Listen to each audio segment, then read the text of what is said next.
bukyaliyo obudde buweddeyo era gwasembyeyo ndowooza oba omunga yasigaddeyo. Okay. Ekiri ekira kankirekera olunaku olulala naye kyekyo bagenda batukola ebibi lwakuba balaba nga kyetukola tekigguka. Singa kigguka ekyo nekyo tukivaako ne tutandika ekirala. Kale olunaku olulungi. Kale nyawa. Gw'osembyeyo. Nsanyusa nnyo okuwuliza. Nange mukwano. Mukama yeebazibwe nnyo. Amiina nyawa. Mukama yeebazibwe mukwano. Sebo weebala okuweereza eggwanga. Amiina. Nsanyusa nnyo okubeera nga tuyitamu. Kaakati sebo nze njagala kuteesa ku nsonga ya mwami Museveni okubeera ng'aweesa bannayuganda overstay. Munnayuganda Nansangwa omugambo otyo kuwa overstay ng'ate ggwe amulagira omuwa abannayuganda bamuwe gwe waali badde obawa overstay. Kubanga you were being in Uganda illegally for 40 years ago. 40 years ago nga tewali akumanyi wabula oli mu ggwanga illegally. Ate n'oteekawo mbu bannayuganda bakuwe overstay. Amawulire ago gaaliikinze okuva mu nnira. Ekitegeeza nti whereby nti amawulire ago babadde bamaze okugateesaako n'okubaganyaako ebirowoozo era nga baagala kiteeka mu system bakituforcing okubeera nga tukikola by force. Naye nga munnayuganda abulwa n'omutwalo gwalya olunaku omugambe nti ate buli lunaku lwa missing okuwa overstay wakusasulanga emitwalo 4. Kiki kya meaning era ayagala bannayuganda bo badde wakati bwe banaaba nga baweera mu nsi yaabwe overstay kyagamba nti abali ebweru bo bakole ki? Eyo y'ensonga bannayuganda bwe tulina okusimba essiira. Tutudde nnyo ne tuzinga emikono buli nsonga n'ejjanga etuyitako nga tugiraba naye nga twefuula abatategeera abatagiraba. Ebintu ng'ebyo tubiwulira ne tulowooza nti byakubalaata bubalaasi. Bano abasajja bo bali siriasi nti eggwanga lyaffe balyagala. Baagala batukolemu omusimbi tutuuke okulemererwa ensi yaffe tugiddukemu ate tugibalekere. Kakati bannayuganda kiri gye tuli. Babagambye nti mugenda kutandika okusasulira overstay singa obeera mu ggwanga nga tolina national ID. Kitegeeza toli munnansi. Bw'obeera nga toli munnansi buli lunaku lw'omala ogenda kuba osasula ensimbi ez'okubeera mu ggwanga mu bukyamu. Kitegeeza bwe kinaatuuka ne kiranda buli munnayuganda ojja kulaba nga bakkiriza okusasula ssente ezo. Awo tuba tufuuse abaddu nga ffe twefudde abaddu mu nsi eyaffe. Kati kano ke kaseera bw'aba asazeewo okukola ekintu bwe kityo njagala wakiri ebeere emmanduso ereetera bannayuganda obusungu mutegere nti eggwanga lyammwe ye yokka yokka engeri gye mugenda okugisigazaamu nga mulwanyisa ekintu ekyo eky'obutasasula ssente za butuuze mu ggwanga eryammwe Mukama lye yabawa. Bwe munakkiriza ne muzisasula kitegeeza olwaba bamaze era baddembe obbawa ID eziddako nga nazo za myaka 2 ngera ziggwako. Buli bbanga babeere nga basasuza ID. Bwe munaaba mukizingiddeko emikono eggwanga lyammwe mufuuse abaddu era bagenda batikka banoonya eggwanga gye babayiwa babazimbira ensiisira z'ababundabunda babalabirire ng'eyo ng'abalabirira enkima. Kubanga ffe twamuteeka waali teyeetwalawo yekka. He stand on our feet, he stand on our neck. To be RUP or to be MP as MP Mukumbwe Munyendo. Olidde ffe twamutwalayo ng'abantu. So etumba lyayagala okutugolola ffe tujja oddi mugolola nga bannamasaka. Weebale nnyo mwami Yasimwe, weebale kuweereza. Omukama akuuma. Amiina. Now amasimu gaggaddwawo gayisemu eddakiika 4. Neyanziza nnyo mwenna abakubya amasimu Mukama abawe omukisa. Ebyo bye muwulidde birowoozo by'abantu y'ensonga lwaki buli Friday tufuna obudde abantu ne boogerako tetusobola bamalayo mwenna bambi tubeetondera. Naye waakiri omuntu bw'afuna chance nayogera ekimuli ku mutima ne kifuluma naye n'atowolokoka. Ekirala ffe abalina chance ezoogera buli lunaku si ffe tuba tusinga okumanya si ffe tutegeera ennyo abantu bali abalina ideas ez'enjawulo kyebulaba omulamwa guba gumu buli omu n'agwogerako naye nga kirowoozo kike ate nga bonna omulaba abanga ng'ayogedde magezi. So tufunayo obudde ne tubawa ku masimu ne mukuba nammwe ne muteesa. Mwebale nnyo mwebalira tusinkane ku Friday jja. Leero mbaddeyo ku Flashlight program ojja gisangayo enkya ku ASP Asimu Wire atagirabye then ojja gisanga ku ASP n'ebirala bingi nnyo nga buli Friday bw'ebeera ku Friday eddako tujja kuba tusisinkana era n'amasimu ngezaako okukwata obudde mbawe amasimu namwe mukube kati njagala genda mu ka politics kano then ngende mu kigambo kya Katonda ekintu ekimu ku byenjagala okujogerako ekimu mubadde mukyogerako naye nga ne wano njagala mbadde nakitegese nga ngenda kukyogerako. One, bwe tuba bakujjako oba kulwana kwetakkuluzaako obufuzi obwaba musibira mu bbwa Museveni, okusooka byonna tuteekwa okubeera nga tuli bamalirivu mu nsonga zonna ng'ate tuli bazibu nnyo either okumwenkanankana oba okumusinga. Kiringa engo bw'enejja ku kitundu n'etandika okutawanya ekitundu n'eri ebisolo n'eri abantu n'ekola ki, abantu abeevaamu okuyigga eyo engo oba empologoma baba balina okuba nga bavumu nnyo okusinga empologoma eyo. Era bwe muteevaamu basajja bavumu ku kitundu empologoma eyinza obbala n'ebamalawo, naye abasajja baba bavuddeyo ne bagamba nti ffe twewaddeyo tugiyigge. One, bateekwa okuba nga bavumu nnyo okusinga yo, bateekwa okuba nga bamaliridde nnyo okusinga yo. Abo be bantu abattanga ensolo ezo ezaalyanga abantu ku bitundu oba ku byalo oba ensolo ezaalyanga ebisolo byabwe. So nga tusazeewo nti kwejjako Museveni tuteekwa okubeera abavumu ennyo, tuteekwa okuba abamalirivu ennyo. Bwe tutuuka ku ogwo omutendera tuba tusobola okumukkakkanya, tuba tusobola omumuggyawo. Naye buli lwe tunaabeera mu kutya, buli lwe tunaabeera nga tetumaliridde kumusinga, tusigala tugezaako bugeza, tusigala twogera bwogezi, tusigala tetusobodde mumuggyako. Tuteekwa okuba abavumu ng'abo abasajja olw'ebintu bye tuyiseemu. Jo waliwo eggulire eryabadde ku mawulire ku NTV, eggulire eryo liirino wano, eggulire eryo liirino, njagala muliwulire bulungi ate ngende mu kigambo kya Katonda. NTV yakawungezi kesimbule eddwaliro ly'e Mulago liragiddwa okusasula obukadde 50 eri omukyala Fatuma Nakayima eyabulwako omwana gwe yazaalira mu ddwaliro lino. Nakayima oluvannyuma lw'abasawo okumulongoosaamu omwana nga wayisa akaseera ate baakamutema nti omwana we yali afudde kyokka n'omulambo tebaagumuwa. Fatuma nga ayambibwako bannabateeka ba Center for Health, Human Rights and Development baatwala eddwaliro ly'e Mulago mu kkooti. Era oluvannyuma lw'emyaka 7 nga bawoza, omulamuzi wa kkooti enkulu Philip Odoch yalagidde Mulago okuliira omukyala ono olw'omwana we eyawula. Anwar Katamba yalondodde bino. Fatuma Nakayima nga weze gy'obukulu 40 takyalina ssuubi nti aliddamu okuzaala oluvannyuma lw'okulongoosebwamu omwana we owokubiri mu Desemba 2015, kyokka ebyembi omwana n'abulira mu ddwaliro. Ono yafuna obuzibu, abasawo ne bamutegeeza nga bw'atalina ssuubi yakuddamu kuzaala. Fatuma omwana yamubulirako mu ddwaliro ekkulu e Mulago oluvannyuma lw'abasawo okukamutema nga azza engulu nti omwana we yali afudde. Agamba nti abasawo beerema okumuwa omulambo era emboozi eno bw'aginyumya n'amaziga gamuyitamu. Nga bansiba kalifoomu kuno nenda okudda engulu nga ndi wali bampima puleesa, kyenva mbabuuza omwana wange. Omusawo n'aŋŋamba omwana yafudde, nenkaaba.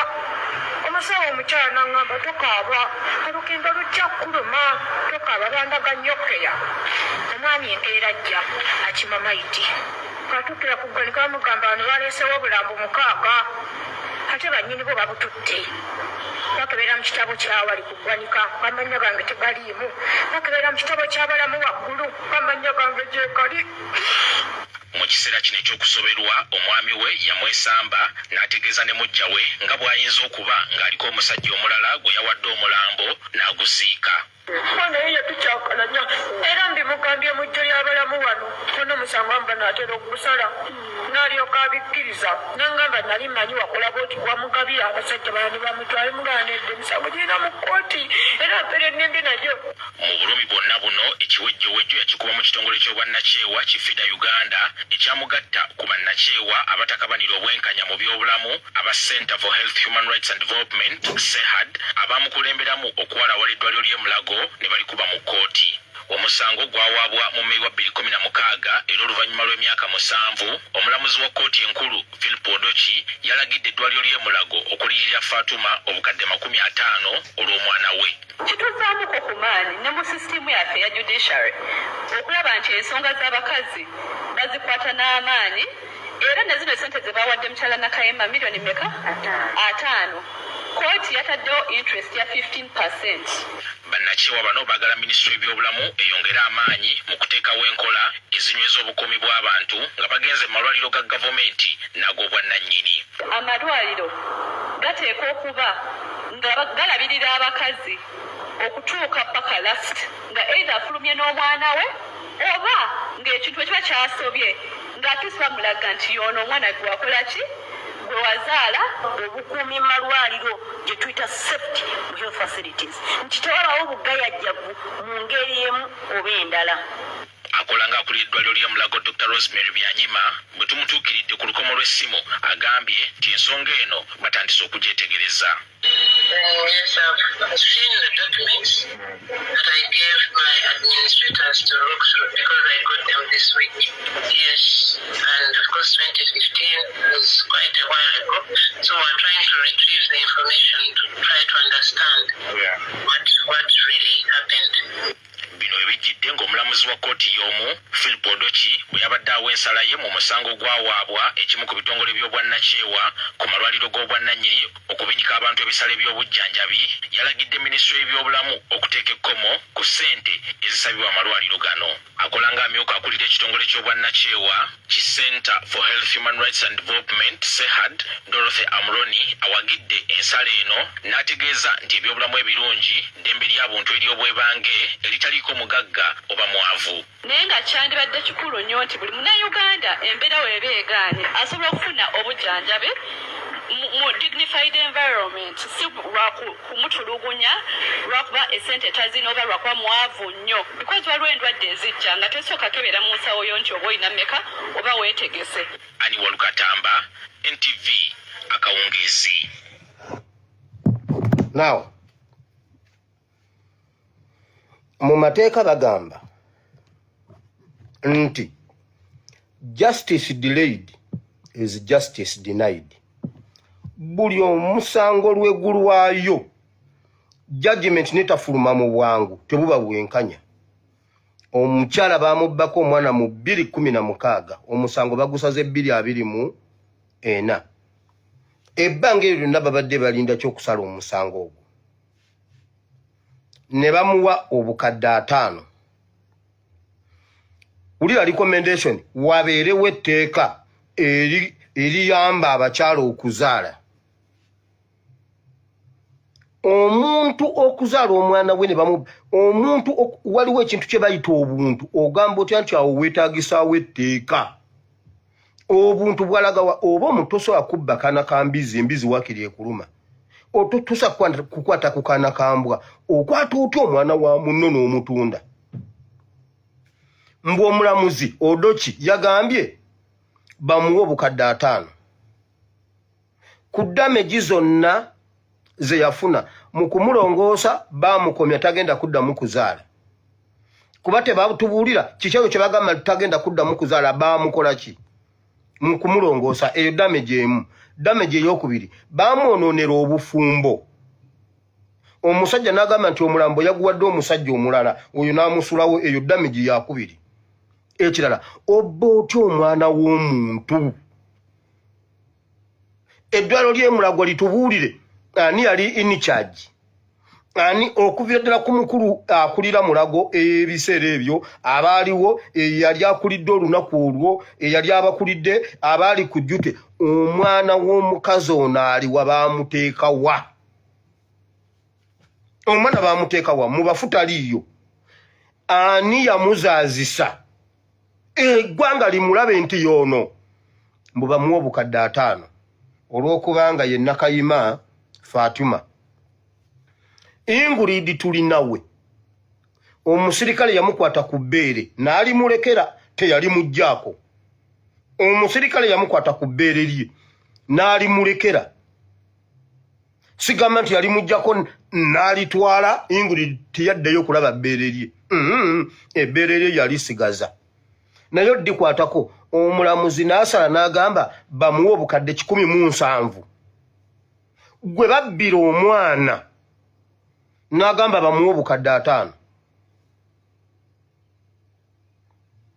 olaba obutali bwenkanya wabula ne bannamateeka balaga mbu nno bakoze nnyo olw'okuba omukazi bagambye bamuwa obukadde 5 omwana oyo omuwala gwe babbako omwana senga yali mukalukuutana